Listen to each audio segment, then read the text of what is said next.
สวัสดีพี่น้องที่รักทั้งหลายในองค์พระคริสต์เจ้าของพวกเราขอบคุณพระเจ้าสำหรับตอนเช้าของวันเสาร์ที่พวกเราจะได้มาฟังพระคำของพระเจ้าในมื้อนี้เองข้าพเจ้าอยากจะมาแบ่งปันพระคำของพระเจ้าอยู่ในพระคัมภีร์กิจการบทที่4ข้อที่23หาข้อที่31ในหัวข้อที่ว่าอธิษฐานขอความกล้าหาญซึ่งข้าพเจ้าจะอ่านอยู่ในข้อที่23 24แล้วก็จะข้ามไปอ่านอยู่ในข้อที่30และ31ถ้าพี่น้องมีพระคำของพระเจ้าขอเชิญพี่น้องที่จะเปิดไปนำข้าพเจ้าได้พระคำของพระเจ้าได้ทรงกล่าวว่าหลังจากเปโตรและโยฮันได้รับการปล่อยตัวแล้วท่านทั้งสองก็กลับคืนไปหาเพื่อนฝูงของพวกเพิ่นและเล่าเรื่องทั้งหมดที่พวกหัวหน้าปุโรหิตและพวกเฒ่าแก่ได้เว้าแก่พวกเพิ่นนั้นเมื่อได้ยินดังนั้นแล้วพวกเขาทุกคนก็ร่วมใจกันยกเสียงภาวนาอธิษฐานต่อพระเจ้าว่าข้าแด่พระองค์เจ้าองค์คุ้มครองจักรวาลองค์ที่ได้สร้างสวรรค์และแผ่นดินโลกน้ำทะเลและทุกๆสิ่งที่มีอยู่ในบ่อนเหล่านั้นโดยทางองค์พระวิญญาณบริสุทธิ์เจ้าพระองค์ได้กล่าวผ่านดาวิดบรรพบุรุษของพวกขน้อยและผู้รับใช้ของพระองค์ว่าด้วยเหตุใดคนต่างชาติจึงโกรธหายอย่างหุนแหงด้วยเหตุใดคนทั้งหลายจึงก่ออุบายอันให้ประโยชน์ข้อที่30ขอโปรดเหยียดพระหัตถ์ของพระองค์ออกเพื่อเฮ็ดให้ดีพยาธิและขอโปรดให้หมายสำคัญ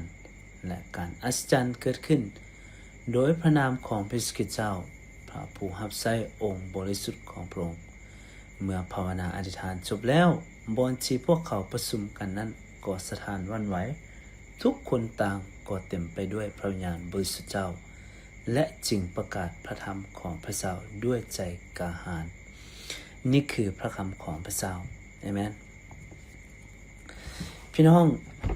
ในพระคัมภีร์ตอนนี้ซึ่งเป็นช่วงเวลาที่สาวกนั่นก็คือเปโตรและโยฮันได้ออกมาจากการข่มเหงหรือได้ถูกปล่อยตัวจากการข่มเหงของปุโรหิตฉะนั้นเราจะมาเบิ่งในช่วงเวลาที่สาวกหรือผู้ที่เชื่อในสมัยตะกี้เมื่อเขาถูกข่มเหงแล้วสิ่งทำอิฐที่พวกเขาเฮ็ดกันแนวใดหรือรับมือกับการทดลองหรืออุปสรรคที่เข้ามาในชีวิตของพวกเขารับมือแบบใดสิ่งทำอิฐที่พวกเขาสามารถรับมือเมื่อเจอกับการทดลองได้คือ 1. อธิษฐานเพื่อกันและกันอยู่ในข้อที่23และ24ก็ได้เว้าอยู่ในที่นั้นเนาะเปโตรและโยฮันถูกปล่อยตัวออกมาอยู่ในข้อที่4ข้อที่24เมื่อได้ยินดังนั้นแล้วพวกเขาทุกคนก็ร่วมใจกันยกเสียงภาวนาอธิษฐานต่อพระเจ้าว่าพี่น้องนี่คือสิ่งที่เราสามารถเฮ็ดได้ทำอิฐคืออธิษฐานพี่น้องเมื่อเราพบกับปัญหาอย่าคิดว่าเราอยู่ลำพังหรืออยู่คนเดียวเรามีพี่น้องที่อธิษฐานด้วยกันเราพี่น้องอยู่ในคริสตจักร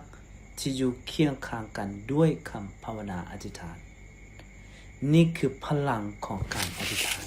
พี่น้องนี่เราจะเห็นพี่น้องในสมัยยุคแรกที่พวกเขาเจออุปสรรคหรือการข่มเหงสิ่งทำอิฐที่พวกเขาเฮ็ดก็คืออธิษฐานเพื่อกันและกันมื้อนี้พี่น้องได้อธิษฐานเพื่อผู้ใดได้ที่เจอปัญหาอุปสรรคตัวที่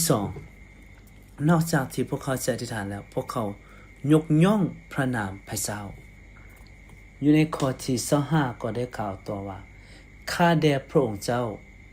อยู่ในข้อที่24คือเก่านะข้าแด่องค์พระเจ้าองค์คุ้มครองจักรวาลองค์ที่ได้สร้างสวรรค์และแผ่นดินโลกกับน้ำทะเลและทุกๆสิ่งที่มีอยู่ในบ่อนเหล่านั้น เราจะเห็นว่าอยู่ในข้อที่24 b ข้าเจ้าได้ยกย่องพระนามของพระเจ้าแทนที่พวกเขาจะเบิ่งอยู่ที่ปัญหาแต่พวกเขามองไปที่พระเจ้ายกพระเกียรติสรรเสริญพระเจ้าพระเจ้าเป็นผู้สร้างฟ้าและสวรรค์พวกเขาได้สรรเสริญพระเจ้าเป็นพระผู้สร้างในชีวิตของพวกเขาเอเมนบอกพี่น้องและอยู่ในข้อที่25พวกเขาได้เล่าจากพระคัมภีร์เพลงสรรเสริญบทที่2ข้อที่1 5ข้อที่6เป็นพระคำที่ได้ทำนวยว่าจะมีคนที่ต่อต้านพระคริสต์พี่น้องสามารถไปอ่านได้เนาะนี่คือในช่วงเวลาที่พี่น้องที่เจออุปสรรคพวกเขาอธิษฐานและพวกเขายกย่องพระนามของพระเจ้าเสิร์ชสู่พระองค์เบิ่งที่พระเจ้าตัวที่3สิ่งที่เราเห็นก็คือเขายอมรับพระคำของพระองค์ยอมรับพระคำของพระเจ้าพี่น้องอยู่ในข้อที่26บอกว่าบรรดากษัตริย์แห่งโลกนี้ก็เตรียมพร้อมกับพวกผู้ปกครองเพื่อต่อสู้องค์พระผู้เป็นเจ้าและต่อสู้พระคริสต์ของพระองค์และลงมาอยู่ใน30-31ได้ทรงกล่าวว่าขอโปรดเหยียดพระหัตถ์ของพระองค์ออกเพื่อเฮ็ดให้ดีพญาตและขอโปรดให้หมายสำคัญการอัศจรรย์เกิดขึ้นโดยพระนามพระเยซูพระผู้รับใช้องค์บริสุทธิ์ของพระองค์เมื่อภาวนาอธิษฐานจบแล้วบอนที่พวกเขาประชุมกันนั้นสถานวันไหว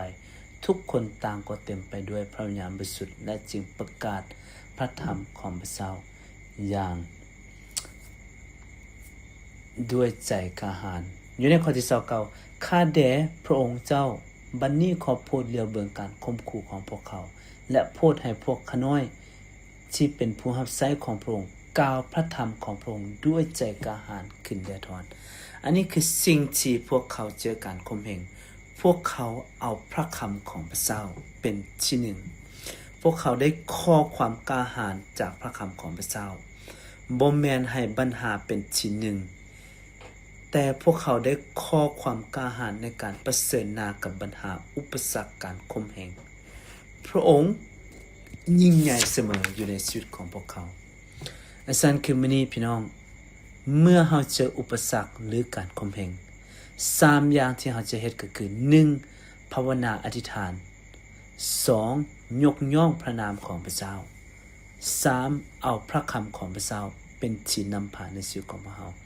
เอเมนและนั่นคือข้าพเจ้าเองอยากจะนูนใจพระคำของพระเจ้าให้กับพี่น้องในมื้อนี้ขอพระเจ้าอวยพรพระเจ้าบิดาพระลูกสรรเสริญแด่พระองค์ขอบคุณพระเจ้าสำหรับพระคำของพระเจ้าในเมื่อที่พระลูกเจอการข่มเหงอุปสรรคใดๆพระลูกจะอธิษฐานและเทิดทูนพระนามของพระเจ้าและขอความกล้าหาญและเอาพระคำของพระเจ้าเป็นที่หนึ่งในชีวิตของพระลูกด้วยอธิษฐานในพระนามพระเจ้าอาเมน